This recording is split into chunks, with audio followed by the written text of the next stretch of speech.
All right, working on the brake lines. Originally the line went through and it was bent at a 90 and it was entered through the wing. Couldn't do it that way because the wing's already on the airplane. So ended up putting a 90-degree pass through. I don't know if you remember, but it comes out of the fuselage, goes up, over with the T, and goes through a couple ribs. So I'm gonna have to make this brake line. It comes in a roll like this. Got the straightener right here. So kind of do this, spin it around a little bit. Perfectly straight brake line. Gonna insert the grommets, put the flares on with the flare tool, and bend it accordingly, ×2, left and right, and we're gonna bleed the brakes down. Would it even be something I did if I didn't go over the top and polish these out just a little bit?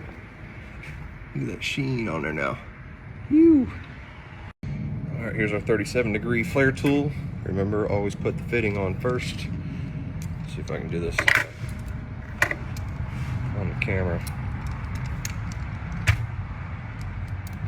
You pick your diameter. This so happens to be 1/4 inch.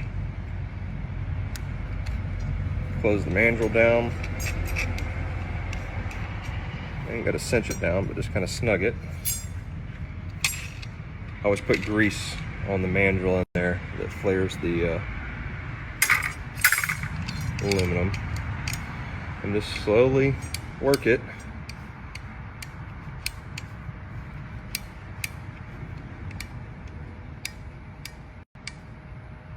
until it gets snug. No reason to force it. Take it off.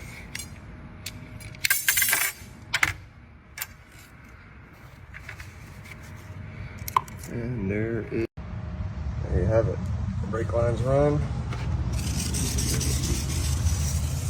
on both sides. There's 4 limit switches on this. Excuse me, there's 5. So you have 1 on each gear, and when they all click, it gives you the green light. And then obviously the squat switch on the back side here. And then the 5th one is the up limit. And basically, you want to make sure these are snug up against the rubber stoppers. Just got those installed. And then there's a torque retraction test. Just did that. It's within limits. Now we're doing the gear doors. So the way you do this is you got 2 rod end bearings and you shorten them or lengthen them to get the door adjusted. And I'm not even kidding. The service manual says to hang a 9-pound plus or minus a pound weight off the gear door, and you want an 1/8 deflection, and that's a properly adjusted door. So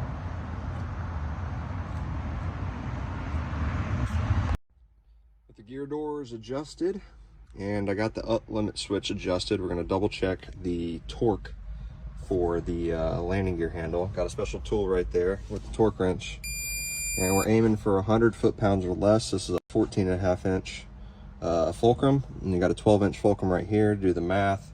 We're trying to aim for 185 foot-pounds with this size fulcrum. So with all that math, we're looking for 100 or less on the torque wrench. We're gonna wait for the click on the...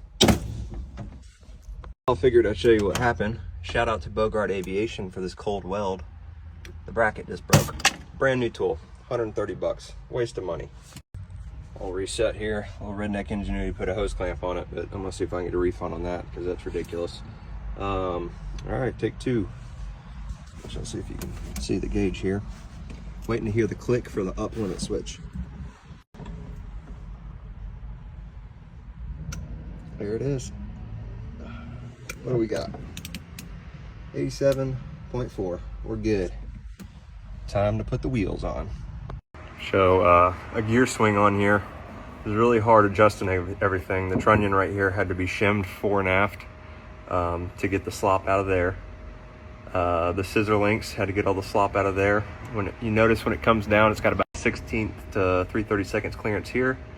This bolt right here has to clear the spar by 62 thousandths. So you'd shim it fore and aft.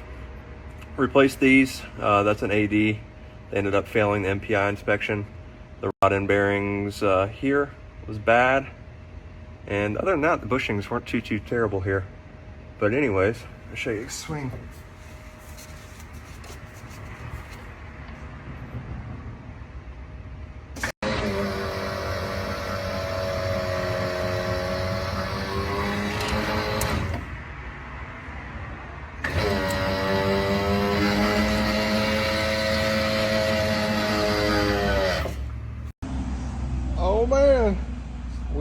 brakes. Everything's bled down, adjusted. Doing little things right now. Got the wingtip back on. Got the aileron back on. Stripes lined up. Paint match looks pretty good. What else have I been working on? That's ready for the cowling. Gonna get this PPF'd in the morning. Just a little wrapped around part right here. Then I can put the anti-chafe on, put it back on, bolt the exhaust where the hangers are right there. Adjust the gear door. See, interior is going back together. Oh my goodness. Shout out to Zach for giving me this cover. I was missing that. Got that glued in, but yeah. Interior is back in. Shout out to Cranston for making a little placard for my rotor trim. Little details like that just kind of match the rest of the panel. Here's all the leftover parts. Wasn't really sure where they went, but I think we'll be all right. Just kidding. All the old stuff. Didn't want to throw it away till I was completely done, but that's just the main landing gear. What in the nose? Got the cowling all ceramic coated, which means we could put it on. Oh my goodness. Look at that. Looks like a Model A with the damn hood open. All right, the gear door is adjusted. I'm going to show you the geometry on this. It's crazy. All right, go for it.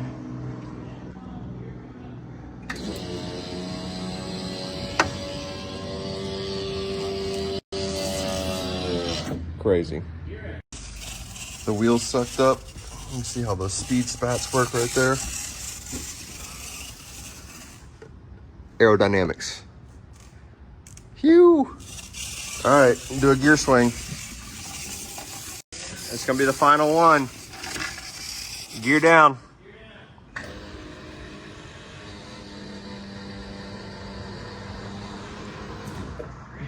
Boom. Oh man, exhaust is hung. The stripes line up. The paint is beautiful. Ceramic came out beautiful. And look at that, we're off the jacks, but we're on the scales. Working on the weight and balance. There's two different kinds of regulations. There's Car 3 and there's Part 23. This is such an old airplane, built in '59, that it's under Car 3 standards. The main difference is you don't put oil in the airplane and no fuel. So it's got no fuel, no oil. The pilot seats are where they should be in flight. All the flight controls are centered. The brakes are off. What else is kind of weird? Struts are aired up where they need to be. Nose gear tires aired down. If you look at the little dots above the baggage door, that is the alignment marks to make sure it's level. So the airplane is leveled and longitudinally and laterally. The hangar door is closed so we don't have a breeze. We just had to calibrate the G5. Came back from service. And so that's all calibrated. And here's our weights. She's fat. She's fat, but I'll be able to calculate the new CG, roll it outside, and I guess the only thing I gotta do is glue this chafe tape on and crank it up, check for leaks, sign the paperwork, go fly. Oh my goodness. Just because I'm obsessing, but the cowling rods and the exhaust cutouts. Mint. Looks factory. Gotta clean off all the fingerprints before I crank it up so it doesn't burn in on it. Another just because I can't get over it, but I can't believe I'm gonna say it. It's done. I feel it, adjust the nitrogen in the struts, do one engine run just to make sure everything is leak free. Surreal. Cannot believe it. Paint match looks great. Airplane maintenance is complete without the logbook. It's got the prop, engine, airframe, new weight and balance, and the 337 for the STC on the exhaust. What are we about to do? Oh my goodness! Well, here goes nothing. Either one of those, little one of those. Yeah! Hot oil in the prop. Hub.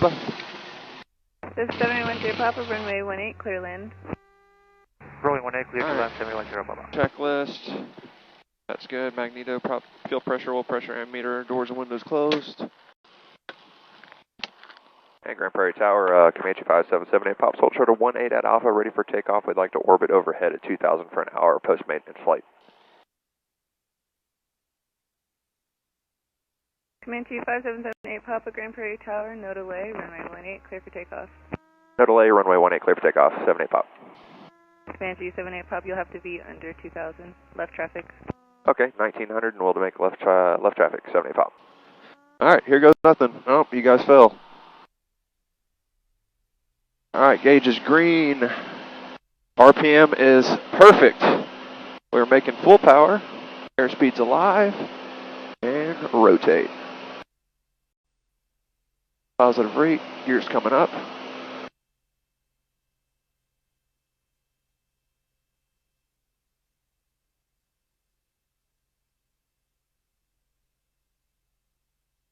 Alright, obstacle cleared. 7 Echo Sierra, turn crosswind. Flaps up. Gear switch neutral. Fuel pump up. Gears up. Number 2. Oh my goodness, this thing's flying like a dream.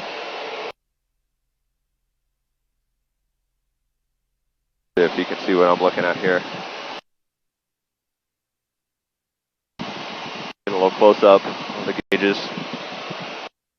Keep a full bore here for a bit.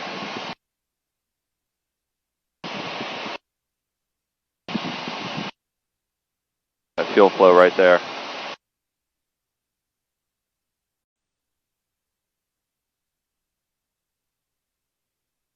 Alright, I'm going to go ahead and sign off. We're going to fly for about an hour and land. We're going to check for leaks. See you in a bit. Alright, so we got our CHTs up top, our EGTs down low. Number 5 is the one we changed. And, a little bumpy down here, a little rain moving in. We're about 35, 40 minutes into the break-in, doing some racetracks over the airport. But, anyways, you can see number 5 out of all of them is the hottest. Normally takes about 4 to 5 hours for a nitrided cylinder to break in. So we're going to keep everything. You want peak cylinder temps and pressures, so below 3,000 AGL, or excuse me, MSL, if able. And full throttle, full bore. And I personally vary the RPM. So right now I started out at 2550, went down to 2500, or 2450. And then we'll roll it down to 24, 2350, and 2300, and we should be done with that hour. Land, open up the cap. Let's go, runway 18. So far, the only squawk I have, the rigging seems fine. Checking the firewall temperature with the new insulation, new exhaust. It's pretty cool in here. Only squawk, my right mag, something's wrong with the P lead, it was hot. The initial fire, it fired right off. I wasn't trying to. I was trying to build oil temp, but oil pressure. Of everything we did over the past 7 months, that one squawk, I'll take that. So fingers crossed, no leaks. All right, a little post-maintenance flight debrief. The Comanche running great. Couple squawks. Nothing major. The right mag is hot. The P lead, it's working. Did a continuity check, so it is grounding and not grounding when you flip the switch. So I'm not really sure what that is going on with that. Put 11 hours on it. Took 185 gallons. That hurt. I thought I was going to save money once we got this all together, but took it up to the flight levels. Did great. It's making a little bit more power. It's about 4-5 miles an hour faster. Actually pretty impressed. The big issue I have, well, 2 other little small things. The oil leak is still there. Same spot. I'm talking 10-12 hours. It was 3 drops, so it wasn't bad at all. And the exhaust on the left side slightly shifted, so we ended up having to move that. It just touched the cowling just barely, no big deal. It was just a super simple fix. But the main thing is the engine's running really hot, 420 degrees in cruise, which is fine. Per Lycoming spec, it's kind of odd because before it was only about 380, 385. So chasing that down, gonna probably go through the timing, make sure the timing's all correct. And beyond that, the baffling's really tight, so I don't know if modifying the lower cowling, maybe change the way the air exits through the lower cowling. Maybe we have some kind of pressure building up to where I have enough inlet air, but I don't have enough exit air. So I'm gonna play with that. But currently the plane's in the shop for the autopilot. Super exciting.